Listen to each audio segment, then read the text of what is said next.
tugas gubernur apa sekarang? Tugas Pak, Tugas gubernur apa? saya ingin Bapak mohon kembalikan keresahan warga kami Desa Tangkil khususnya Pak.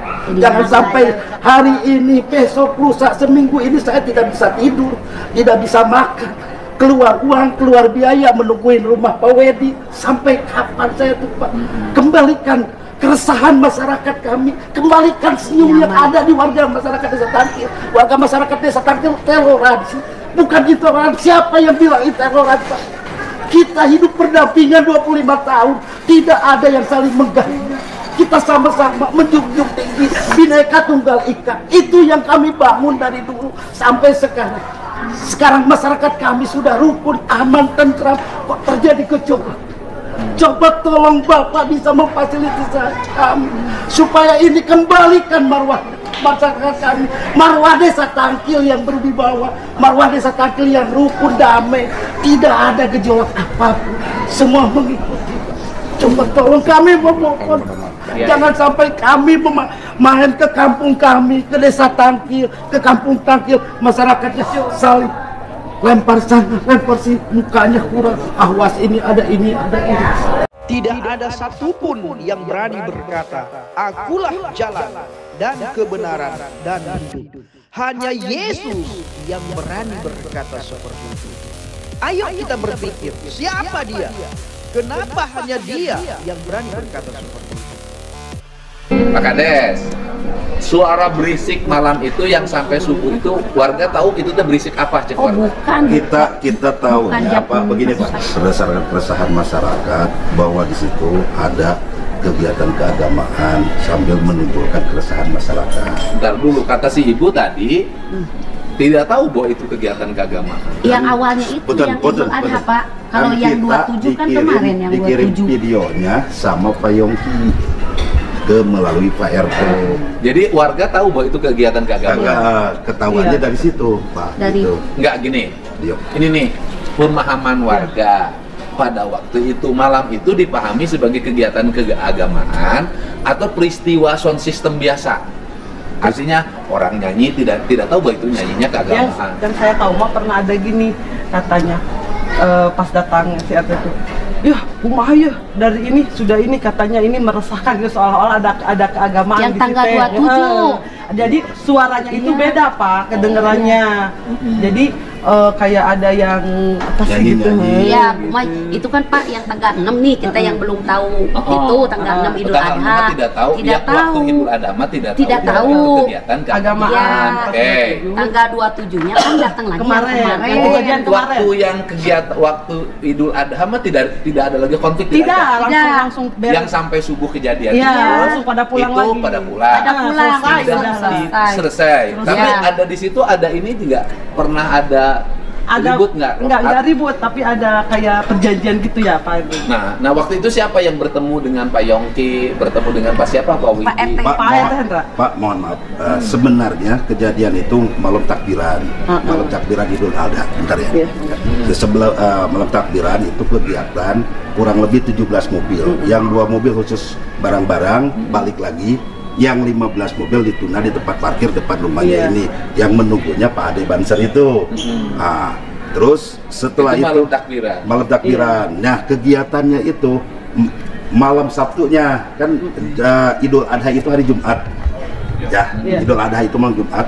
Kegiatannya katanya jam 3. Setelah berarti bukan malam takbiran. Setelah datangnya.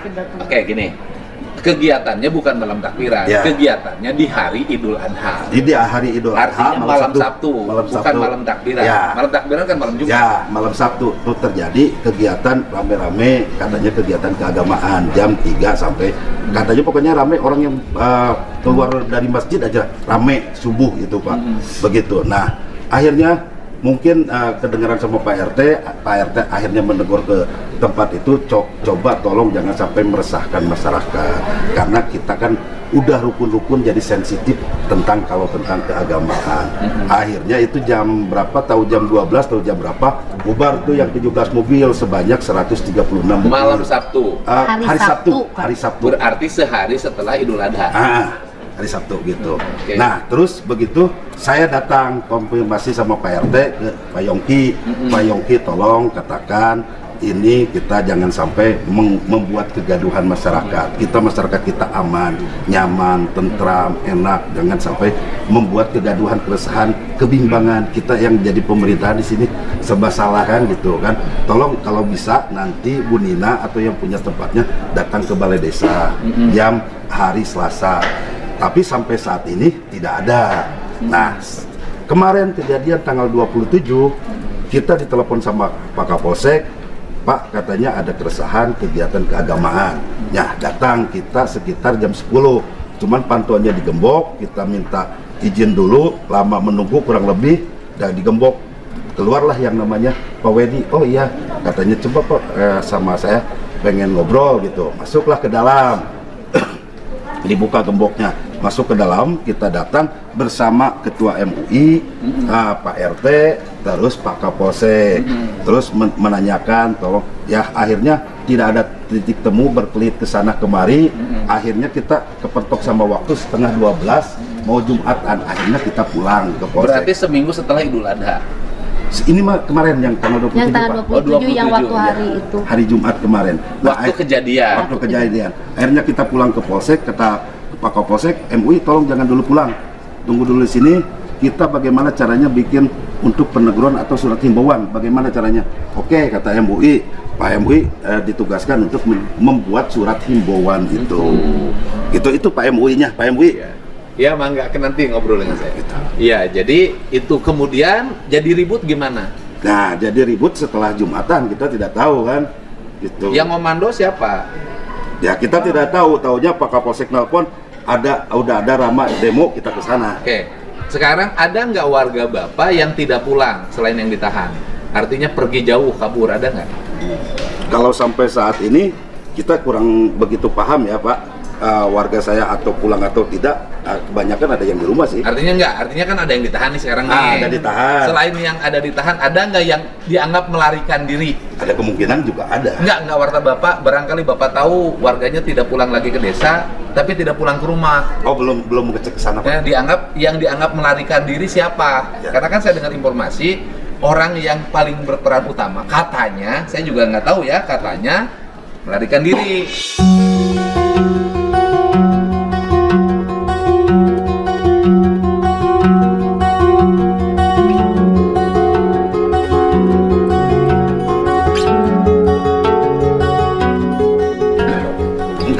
Pak RT ada, ini ada. Itu. Pak Yudi udah masuk. Hah?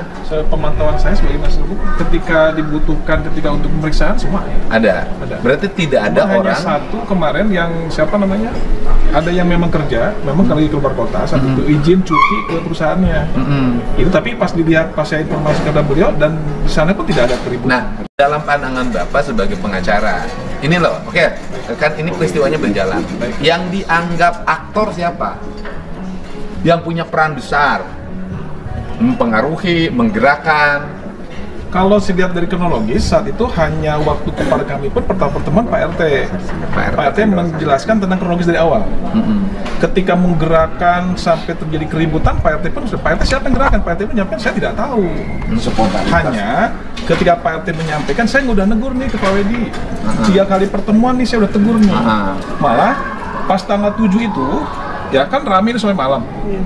Pak Wedi pun dengan Pak RT ketemu, katanya Pak jangan melapor lagi, karena kondisinya kalau Bapak melakukan lagi takutnya malah warga nggak terima ke saya, kan saya tegur tuh sama warga. Nah kejadian tanggal 7 kan Pak Wedi tidak ada di luar kota. Pas ketika pas Pak RT menyampaikan teguran, malah tanggal 27 Pak Wedi sudah menjadwalkan lagi Pak. Tanggal 27 menjadwalkan lagi, Pak RT menyampaikan jangan datang lagi Pak, karena kemarin pun saya udah dapat teguran dari warga. Tanggal 27 kalau pergi ke sini, nanti gimana kalau warga nanti protes? Itu yang sampai kepada kami nih menyampaikan. Tanggal 27 betul ternyata Pak Wedi-nya hadir. Pak Wedi jangan melakukan, takutnya nanti masyarakat malah jadi ribut ke saya nih. Kata Pak RT menyampaikan, Pak tolong, itu tanggung jawab saya, kata Pak Wedi. Apapun ceritanya itu tanggung jawab saya. Nah makanya karena Pak RT takut dipersalahkan saat itu, makanya mengundanglah memberi informasi kepada desa, kepada Pekades, kepada MUI. Makanya hari Jumat jangan sampai salah persepsi nih, jangan-jangan saya nanti menggerakkan, saya nggak menggerakkan Pak, malah saya pengen ini jangan sampai terjadi masyarakat dijolal.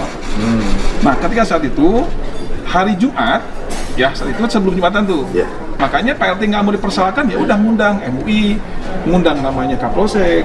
Di situ Pak Willy tetap karena kegiatan ini udah terjadwal, begini informasinya yang daripada menyampaikan. Nah karena dari saat itu bingung nih Pak RT, ditanya sama warga, ada titik temu nggak? Nggak ada titik temu nih. Karena mungkin Pak Kades pada pulang, semua pada pulang, Pak RT juga meminta saran awalnya kepada warga. Ini kumaha ya gitu, kok ini kok nggak bisa apa namanya, nggak bisa direndam, takutnya malah nanti masyarakat gejolak gitu. Nah dari situ betul tadi nyambung kepada yang ibu tadi, ngumpulan di depannya Pak Yudi. Pak Yudi pulang dari Jara sesuai dengan hasil DAP kemarin pun sama ibu, datang ke sana dengan Pak Yudi, sudah banyak orang di situ, sudah banyak orang. Ternyata Pak Yudi bilang, ini ada apa sih? Ya udah nanti saya bantu deh. Nah si warga sudah gerobol nih, udah masuk Pak, kalau kasih. Timbul video yang Pak Yudi lagi marah-marah karena mediasi. Makanya udah mediasi ini cepat selesaikan gitu. Tapi Pak Wedi di situ malah tetap bersikeras. Itulah yang membuat kadang jadi masyarakat yang mendengar bahwa Pak Wedi dengan bahasanya, dengan gestur tubuh mungkin seperti itu. Nah makanya masyarakat di bawah tanpa terkendali. Nah yang menggerakkan siapa kami sampai ini pun saya juga nggak mau tahu. Jadi sampai sekarang bahwa ketua tim pengacara pun tidak tahu siapa yang menjadi aktor utama. Belum sampai saat ini belum kita. Oke, jadi semuanya hari ini dianggap semuanya aktor dan peristiwa ini adalah aksi spontan. Itu. Dan ketidakterimaan masyarakat ketika ditegur sudah, sama MUI sudah, sama Kades sudah, Kapolsek pun di situ udah. Kemarin pun sempat geram juga. Kenapa sih kok nggak mau sih? Udah jelas warga pada kumpul, kenapa nggak langsung udah aja beri kanan dulu gitu. Nah di situ karena mungkin ditanya sama warga, gimana hasilnya nih mediasi dengan Kapolsek? Kapolsek mungkin dengan kedua desa ini belum ada ditemu nih. Iya, tinggal gitu. Pertanyaannya kan gini loh, ada dua, ini kan terganggunya itu terganggu oleh apa? Terganggu oleh suara sound system atau terganggu oleh kegiatan ibadah? Saya nanya. Ya hampir dua-duanya Pak. Ya, kegiatan ya mungkin kegiatan sound system itu ada kegiatan dipakai kegiatan ibadah mungkin ya. Nah, karena kan kita juga tahu kegiatan ibadah dari Pak Yongki yang di videonya dikirim ke Pak RT. Iya, yang jadi persoalan pidananya itu kan bukan persoalan melarangnya. Iya. Tetapi yang jadi persoalan pidana adalah persoalan merusaknya. Itu loh. Dan perusakannya juga bukan merusak tempat ibadah karena itu bukan tempat ibadah, merusak rumah yang dijadikan ibadah pada saat itu kan gitu loh Pak.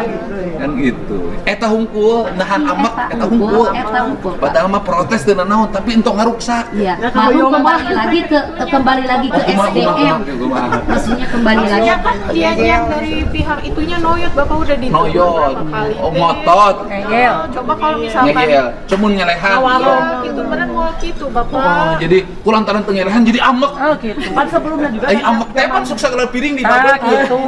Zaman dulu pas kan kayak kalau bertengkar di rumah, ibu ngotot, bapak ngotot. Bentar-bentar. Ya bentar-bentar kan piringnya dicokot, babetkeun. TV ke kadang-kadang baledog. Ini persis kayak gitulah ya. Gitu, Bapak. Jadi kembali lagi ke anak-anak juga, SDM-nya juga kan Pak. Ya kalau anak-anak yang ngerti aksi itu kan tidak boleh ada anarkis, tidak apa karena ini spontanitas.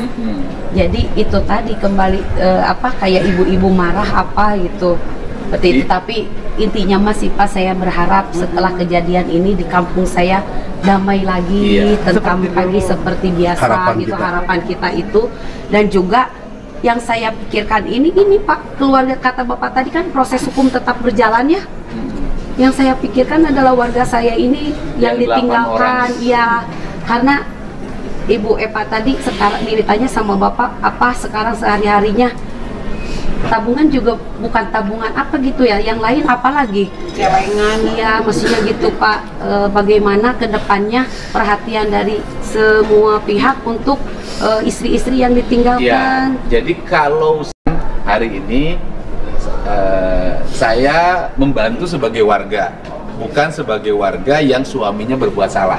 Betul. Gitu ya. Betul. Sebagai warga yang hari ini kehilangan tulang punggung keluarganya. Ya. Kan saya nanti nitip buat ibu ya, buat beras, buat segala macam anak-anak. Kan gitu. Nah, kalau proses hukumnya ya pengacara saja terus berupaya sesuai dengan KUHAP-nya. Iya, tapi di Oh, jadi kan intinya kuncinya di Pak Wedi. Jadi tugas saya apa ke Pak Wedi? Jadi Pak Wedi bilang gitu, harapan Pak. kita Pak selalu Harapannya saya menemui Pak Wedi. Harapannya Kemudian meminta Pak Wedi. Cabut atau Oh, itu. biar kita bisa rukun damai kembali untuk membangun desa Pak. Terlebih enak Desa Tangkil arek ulang tahun Pak tanggal 13 yang ke 100. Jadi enggak ditanya di mulia didatang deh ke Tangkil.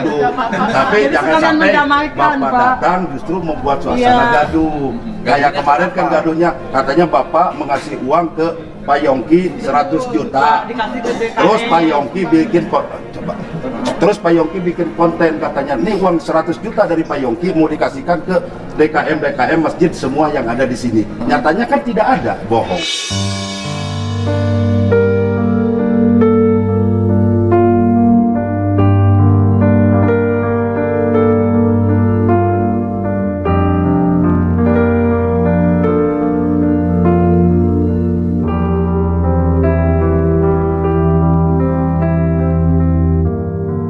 Dan kami pun bukan butuh uang Pak, butuh kedamaian, hidup rukun.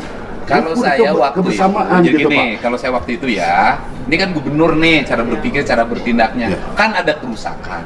Iya. Karena ada kerusakan, maka saya sebagai gubernur bertanggung jawab atas kerusakan itu.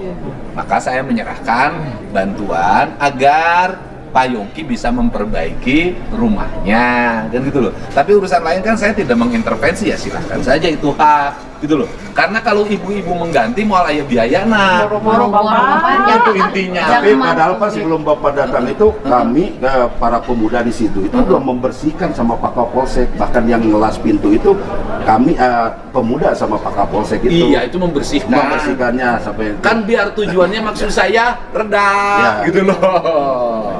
Itu. Tetapi kan Pak Yongki menempuh bukan jalur musyawarah, tapi menempuhnya jalur hukum. ditambah lagi konten uang 100 juta buat ke masjid, kita tidak menerima. Oh. Dan yang kita butuhkan adalah kedamaian untuk hidup bisa bersama lagi, bersatu lagi untuk membangun desa kami yang kita cintai. Siap. Itu yang kami butuhkan. Jadi tugas gubernur apa sekarang? Tugas Pak, Tugas gubernur apa? saya ingin Bapak mohon kembalikan keresahan warga kami Desa Tangkil khususnya Pak. Jangan sampai hari ini, besok, lusa, seminggu ini saya tidak bisa tidur, tidak bisa makan, keluar uang, keluar biaya menungguin rumah Pak Wedi. Sampai kapan saya tuh Pak? Kembalikan keresahan masyarakat kami, kembalikan senyum yang ada di warga masyarakat Desa Tangkil. Warga masyarakat Desa Tangkil toleransi, bukan intoleransi. Siapa yang bilang intoleransi Pak? Kita hidup berdampingan 25 tahun, tidak ada yang saling mengganggu. Kita sama-sama menjunjung tinggi Bhinneka Tunggal Ika. Itu yang kami bangun dari dulu sampai sekarang. Sekarang masyarakat kami sudah rukun, aman, tentram. Kok terjadi kecoba? Coba tolong Bapak bisa memfasilitasi kami supaya ini kembalikan marwah masyarakat kami, marwah Desa Tangkil yang berwibawa, marwah Desa Tangkil yang rukun, damai, tidak ada gejolak apapun, semua mengikuti. Coba tolong kami memohon, jangan sampai kami main ke kampung kami, ke Desa Tangkil, ke kampung Tangkil, masyarakatnya saling lempar sana, lempar sini, mukanya kurang, awas ini ada ini. Coba. Emangnya sekarang rumahnya masih dijagain? Rumah Pak Yongki masih dijaga itu. Kenapa dijagain? Ya kan kita demi keamanan bersama. Pak polisi sama Babinsa dan Babinbas selalu berjaga dan pihak desa. Ya, jadi tugas saya, Bapak tugas yang tadi nanti saya lakukan. Saya ingin tetap Jadi bagaimana caranya masyarakat kami ingin kondusif kembali, ingin baik kembali. Jangan sampai yang di atas kondusifkan wilayah, tapi kan kenyataannya di kampung Pak. tetangga dan tetangga akhirnya bertengkar, saling salah menyalahkan. Emang akhirnya sekarang tetangga-tetangganya bertengkar? Ya, saling lempar batu saling menyalahkan karena yang ini sudah ditahan itu. Jadi akhirnya aing maneh meteu ditahan. Aing mal salaki aing mah ditahan sia menteu. Padahal makan itu babarengan kabeh kunaon ditahan 8 gitu loh. Sekarang apa gitu aja lah. Bapak ke Pak Wedi hubungi. Jadi tugas saya menemui Pak Wedi agar cabut. Kalau perlu sekarang kita minta maaf buat video mau boleh buat Pak Wedi untuk perwakilan ya itu mah ibu saja silakan. Iya gitu. Menyampaikan isu. Sok mangga. Oke, kami sebagai penasihat hukum yang ada hari ini dari 7 yang memang sudah kami melakukan pendampingan penasihat hukum, termasuk kemarin Pak Yudi yang terakhir. Secara kronologis semua kita sudah mengetahui tentang sisi hukumnya. Yang kedua mengenai hak dari pihak anggaplah tersangka, ini tersangka, kita berkuasa sudah permohonan kepada pihak kepolisian untuk melakukan pengalihan tahanan kota. Disebut mungkin kalau proses hukum masih berlanjut kan kita ada hak di situ. Itu penahanan kota mungkin disebut wajib lapor, jadi tidak ditahan tapi mungkin supaya kondusif, tapi semua surat sudah kita lampirkan. Yang ketiga, kita sudah memberikan surat pernyataan jaminan. Jadi istri-istri ini sudah menjadikan jaminan kepada pihak kepolisian, sudah atas materi juga. Dan yang terakhir penambahan jaminan dari mulai kepala desa, tokoh agama, MUI, tokoh masyarakat dengan pengguna semua sudah kita tangan di atas materi, tangan basah, sudah kita lampirkan ke Polres. Jadi semua yang 8 orang ditahan kita proses hukum kita tempuh. Tentunya tinggal kami menunggu keputusan dan mudah-mudahan juga tidak ada aktivitas. Iya Bapak jalanin aja aspek kuhapnya, kemudian saya nanti sebagai gubernur mencoba untuk memfasilitasi aspek sosial. Ya, ya kan? Pertama pasti aspek sosial keluarganya ini saya nitip buat 8 ya. Buat ibu beli beras di rumah ya. Saya terima semua ini, tapi saya mohon. Iya kan nanti kan kuncinya di Pak Wedi. Saya nanti Bapak usahakan ya Pak. Iya, kan gubernurnya selalu semuanya juga anak gubernur. Iya, betul. Pak Yongki anak gubernur, Bapak anak gubernur. Di KTP Kan Bapak Ai. baru tanggal 3 itu Kan Bapak Ai. Iya, siap gimana? baru tanggal 3 kemarin kan dibikin KTP. Ya, Tinggal ya, Pak. Pak Yongki itu. Iya nanti kita coba ya. Jadi kalau intervensi hukumnya saya tidak bisa, tetapi kalau mencoba ke Pak Yongki memfasilitasi ya mudah-mudahan batu turun ke Signa. Itu yang diharapkan Bapak Aing. Oke, saya sampaikan yang terakhir. Mohonnya saya bantu anak saya keluarin. Iya. Bapak saya sampaikan juga, kami kemarin juga ketika ketemu di Polres ada mediasi dengan pihak di Polres sana. Saya juga mendampingi dari ibu-ibu dan hari itu kan masih kuasa hukumnya kami di pihak Sukabumi. Hari ini kita sudah bergabung juga dengan kawan-kawannya di Bandung, dengan mungkin Pak Doni, dan kita sudah berkolaborasi. Mudah-mudahan kita ketemu yang solusi terbaik. Ya mudah-mudahan semuanya kan sudah berjalan. Semua pihak sudah menyadari kesalahannya masing-masing, gitu kan Bu ya? Kan Ibu juga menyadari bahwa tindakan perusahaan itu adalah tindakan yang salah. Kemudian orang mengikuti emosinya sendiri juga tindakan yang salah. Ibu semuanya menyadari nggak buat? Menyadari sekali. Nah kemudian tinggal kita juga nanti mencoba karena gubernur ya nanti mencoba mengkomunikasikan dari sisi sosialnya ya antara hubungan ibu dengan Pak Wedi ya, dengan Pak Wedi. Kalau urusan hukumnya biar pengacara yang bekerja. Mau dibantu juga ya gitu. Itu ya. Mohon lagi Kami tunggu kabarnya ya Pak. Meminta pendampingan untuk psikologis anak-anak. Oh iya, anak-anak nanti psikolognya hari Senin dikirim ya ke situ, psikolog anaknya ya, untuk anak-anaknya didampingi. Bagi saya dua-duanya adalah keluarga saya. Pemimpin itu kan berdiri di tengah, menjaga semuanya agar baik, dan setiap orang menyadari hak dan kewajibannya, menyadari kesalahannya, dan setiap orang juga diharapkan saling memaafkan. Amin. Terima kasih Pak. Terima kasih banyak Pak. Haleluya, haleluya, haleluya. Assalamualaikum warahmatullahi wabarakatuh. Salam Aki. Aku kabarkan Injil keselamatan. Bapak Ibu kasih Tuhan, ketemu lagi dengan saya Evangelis Abraham Effendi Usman. Bagaimana kabar Bapak Ibu semua ya? Tentu luar biasa. Yes, yes. Wow, kita itu sangat istimewa.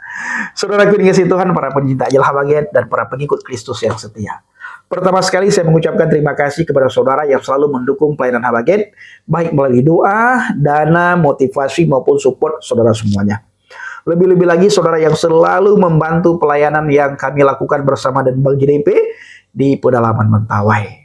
Dan bulan depan kami akan kembali ke pedalaman Mentawai Bapak Ibu. Sekalipun hari-hari ini, dalam bulan ini kami tidak di Mentawai, tetapi ada orang tertentu yang kita tempatkan di pedalaman untuk mengawasi, untuk mementori, atau untuk mendidik orang-orang yang sudah kembali kepada Tuhan. Alias mu'alaf yang sudah kembali kepada Tuhan, itu kita mentori secara langsung. Nah, bulan depan saya bersama dengan Bang JDP kembali ke pedalaman lagi. Bapak Ibu dukung dalam doa agar melewat pelayanan kita banyak mu'alaf kembali kepada Kristus. Karena keselamatan di bawah kolong langit ini tidak ada di dalam nama siapapun, tidak ada di dalam agama manapun, tidak ada di dalam organisasi apapun, dan tidak ada yang bisa menyelamatkan kita umat manusia selain di dalam nama Yesua Masiah. Makanya Bapak Ibu kita harus giat bekerja di ladang Tuhan. Apalagi orang yang sudah dimualafkan. Kita perlu bina kembali saudaraku. Firman Tuhan katakan ketika satu jiwa undur dari hadapan Tuhan, kita harus menjangkau kembali. Kita harus mencari supaya jiwa tersebut mau pulang kepada Tuhan. Nah ini dia saudaraku. Jadi Bapak Ibu harus dukung dalam doa. Sehingga benar-benar apa yang kita lakukan di Mentawai itu menghasilkan buah-buah untuk kemuliaan Tuhan. Saudaraku, saya juga berdoa kepada Tuhan. Kiranya Bapak Ibu semua selalu dalam lindungan Tuhan, dijauhi dari segala mara bahaya, celaka maupun musibah. Dan apapun yang Bapak Ibu lakukan dan kerjakan selama tidak bertentangan dengan firman Tuhan, dibuat oleh Tuhan berhasil. Sehingga dengan keberhasilan itu, nama Tuhan dipermuliakan. Saudara, kita tadi melihat cuplikan video.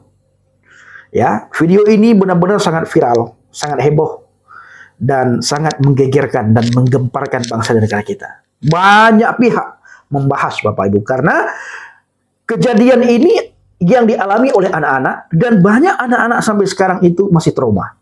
Bahkan Uya Kuya juga membahas hal tersebut Bapak Ibu. Nanti kita akan upload ya.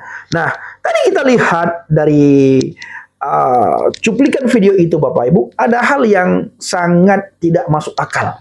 Jadi seolah-olah ada orang-orang tertentu yang menjadi korban. Ya. Mereka yang melakukan, terjadi perusakan, segala macam, tetapi seolah-olah kalau kita dengar itu, mereka jadi korban Bapak Ibu. Dan seolah-olah retreat itu mengganggu tetangga kiri kanan depan belakang. Padahal ketika anak-anak melakukan retreat, tidak pernah mengganggu siapapun. Dan saya secara pribadi Bapak Ibu pernah ikut retreat beberapa waktu yang lalu. Nah, kita di saat ikut retreat, kita diajarkan bagaimana kita dekat dengan Tuhan. Diajarkan bagaimana kita sungguh-sungguh di dalam Tuhan. Diajarkan bagaimana kita takut akan Tuhan. Diajarkan bagaimana kita bisa hidup berdampingan satu sama yang lain. Bisa berdampak yang positif. Bisa menjadi terang, bisa menjadi garam di tengah-tengah masyarakat. Jadi kita tidak diajarkan bagaimana kita bisa memusuhi orang, menghina agama lain. Tidak diajarkan itu saudaraku. Yang diajarkan justru kita harus menjadi berkat, harus menjadi terang dan garam bagi bangsa-bangsa, bagi semua golongan, bagi semua suku, bagi semua orang. Dan di saat kita berada di tempat retreat, itu tidak pernah mengganggu tetangga kiri kanan depan belakang. Dan tidak ada orang yang dirugikan di situ. Apalagi tetangga kiri kanan depan belakang, tidak ada yang dirugikan.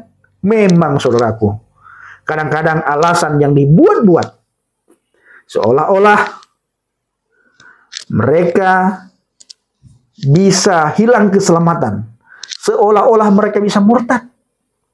Padahal, kalau mereka benar-benar paham akan imannya, mengerti akan iman kepercayaannya, itu tidak akan takut dengan ajaran apapun, tidak akan terpengaruh dengan iman dan agama manapun. Nah, ini yang harus diperhatikan oleh orang-orang tertentu. Coba belajar dari agama lain. 1 hari 5 kali mendengar suara iman mereka. Tidak pernah terpengaruh. Seperti kita Bapak Ibu orang Kristen. Mendengar suara iman mereka itu 1 hari 5 kali. Kita tidak pernah terpengaruh. Tidak pernah takut akan kehilangan keselamatan. Tidak pernah takut akidah kita rusak. Tidak pernah takut keyakinan kita itu rusak. Tidak pernah takut ibadah kita terganggu. Kenapa? Karena kita memiliki keyakinan yang kokoh di dalam Kristus. Ini harusnya yang menjadi contoh bagi mereka. Mereka harus mencontoh agama-agama lain yang khususnya tinggal di bangsa dan negara ini. Kita lihat ada agama Hindu, Buddha, Konghucu, kepercayaan-kepercayaan yang lain Bapak Ibu. Mendengar suara iman mereka 1 hari 5 kali. Tidak pernah terganggu, tidak pernah risih. Tidak pernah merasa imannya luntur, tidak pernah merasa agamanya rusak, tidak pernah merasa akidahnya hancur. Tidak. Karena mereka yakin dengan keyakinannya, yakin dengan imannya, yakin dengan agamanya, dan yakin dengan kitabnya. Ini yang harus menjadi contoh. Nah, atau adakah yang mengajarkan mereka seperti itu sehingga sering kita lihat penolakan gedung gereja, pembubaran ibadah, perusakan, bla bla bla bla, demo, teriak nama Tuhan, bla bla bla bla, dan bla bla bla bla bla bla. Apakah ada yang mengajarkan? Kalau ada yang mengajarkan, ini pemerintah harus memberikan sanksi tegas terhadap oknum-oknum tertentu yang mengajarkan kepada umat sehingga terjadi perpecahan di tengah-tengah masyarakat.